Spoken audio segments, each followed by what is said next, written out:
Your decision-making process will determine the outcome of your life. Your decision-making process will determine whether you're successful in life or whether you fail in life, whether you delay your life or whether you progress to ultimately reach your desired destiny or the purpose that God has created you for. So your decision-making process was affected by a variety of factors. Some of them had nothing to do with you. These are your environment, where you currently find yourself at, or how you grew up, your family set up, how you grow up affects how you decide currently. And also, there are other factors like the doctrines that were instilled in you, the beliefs, the values, the principles that were instilled in you determine your decision making process right now. So, for you to change and alter your decision making process, it means there are a variety of things that you need to alter. You need to alter your environment. You can move if your environment is such that it's limiting you. You need to change your mindset so that you do not have limiting beliefs. And also, you can't change your family, but you can change how they speak into your life. You can't change some doctrines, you can't change some policies, but you can decide not to accept them. You can decide not to listen to them. And you can decide to have better doctrines, better values, better principles that are instilled in you so that you also head your way to making better decisions. So this video today is about how we can change from always having a cycle of making wrong decisions to becoming people who are better at decision making. So if this is you, you want to be better at decision making, I want you to be able to pay attention to what I'll teach you, because this will determine whether you can change to a person who's able to decide in a better manner or not. So pay attention, take some notes, because you want to implement what I'm going to teach you right now. So first of all, for us to get into deciding in a better manner, we need to use the Bible as our template. I'm a Christian, you're a Christian, or you're just starting out in your Christian journey, or you want to be a Christian, whereby you surrender your life to Christ, ask Him to come into your heart, forgive your sins, and ask Him to lead your life. So we need to use the Bible as our template. When we use the Bible as our template, we just maybe might not take the whole Bible because it's got a whole lot of scriptures, a whole lot of chapters. We need to just look at a few characters. Maybe for this exercise, we want to look at one character who had better decisions. So we want to look at King Solomon.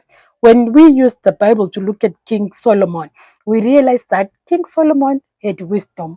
He was wealthy, and he was also the author of a book. He was also the author of Proverbs, the book of Proverbs. So this is what we want to look at. You want to look at the book of Proverbs because it gives you detail, it gives you answers, and it gives you a blueprint on how you ought to decide in your life, how you ought to practically handle life situations. When we look at the word of the Lord, I will read in 1 Kings chapter 10. Now, when the Queen of Sheba heard of the fame of Solomon concerning the name of the Lord, she came to test him with hard questions. She came to Jerusalem with a very great retinue, with camels that bore spices, very much gold and precious stones. Excuse me.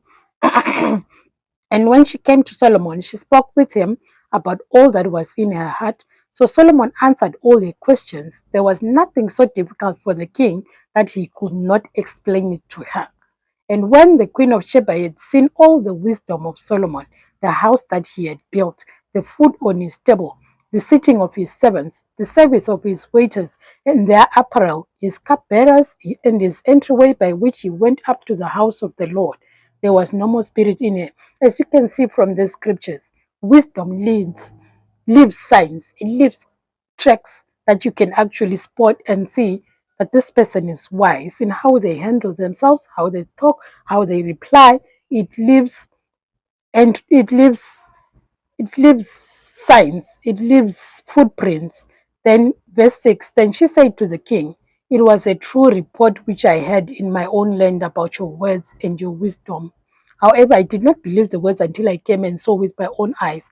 And indeed, the half was not told me. Your wisdom and prosperity exceed the fame of which I had. So if you want to be better at decision making, you want to research about King Solomon in the word of the Lord in First Kings 10, you want to research how he came about to be wise. God appeared to him in a dream and told him to ask for anything he wants, and he asked for wisdom, and God gave him wisdom beyond measure. So wisdom comes from the Lord. Wisdom will help you decide.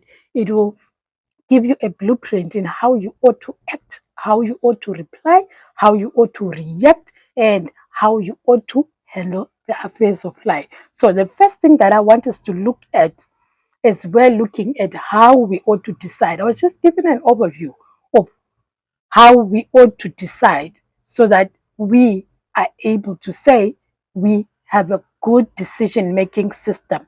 I want us to look at Revelation, not the book of Revelations, but the first tool that you'll need to engage so that you are better at your decision making processes is revelation. You need to ask God to reveal stuff to you. You know what? I like it in the word of the Lord. God never did anything before letting Abraham know. This means that Abraham walked in revelation. But why did Abraham walk in revelation? He walked in revelation because he was a friend of God, because he had an intimate relationship with God, because he obeyed God, because he had faith in God. Because when God would tell him to do this, he wouldn't ask any questions. Like when God told him to sacrifice his only son, he didn't reason with God that, but God, you promised me many nations, that I'll be the father of many sons by through Isaac. No, he went ahead and prepared to sacrifice until God stopped him and was like, you have faith in me. Now I've seen that you'll do anything that I say. So we ought to copy that, emulate that, get into the word of God, find a character that actually has the character that you want. Like in this case, in Abraham, he had revelation. Abraham had many things: faith, revelation, trust. So if you want to learn all of those characteristics, if you want them instilled in you, it means that you ought to study Abraham. You ought to study Genesis and study Abraham, how he handled his affairs. So he had revelation. But the revelation came about because of the relationship that he had with God. So this means that you also need to fix your relationship with God. You need to obey God. You need to have faith in God. You need to trust in the Lord. And you need to have a relationship with Lord. Develop an intimate relationship with them. Be a person who seeks after God.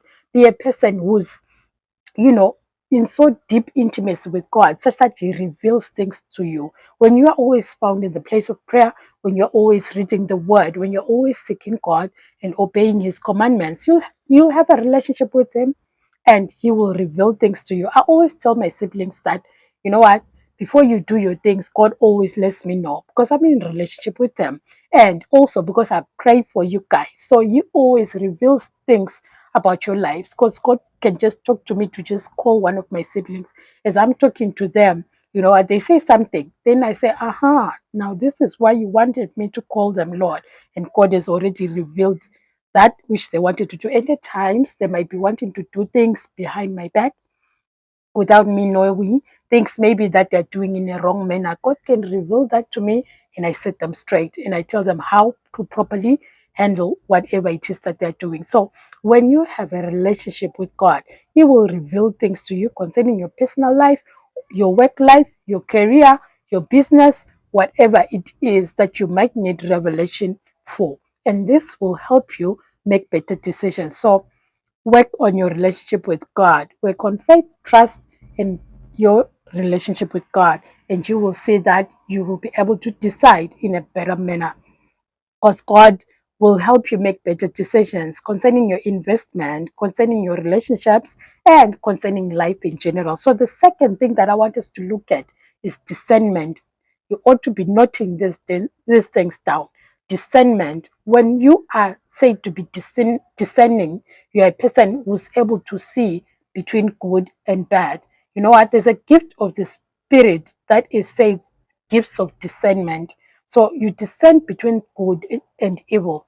You are able to know what you ought to do after you discern between good and evil. You are able to know the spirit behind a person. You are able to know the spirit behind a system. So pray that God gives you a spirit of discernment, whether it's in the form of a gift, just at the time when you need it. Because God gives us His gifts when we need them or when He wants us to use them. So pray that God always gives you a discerning spirit so that you discern. It will help you make decisions because you will discern whether a certain decision that you are wanting to make is right or wrong. God always knows the future. He always knows what's in front.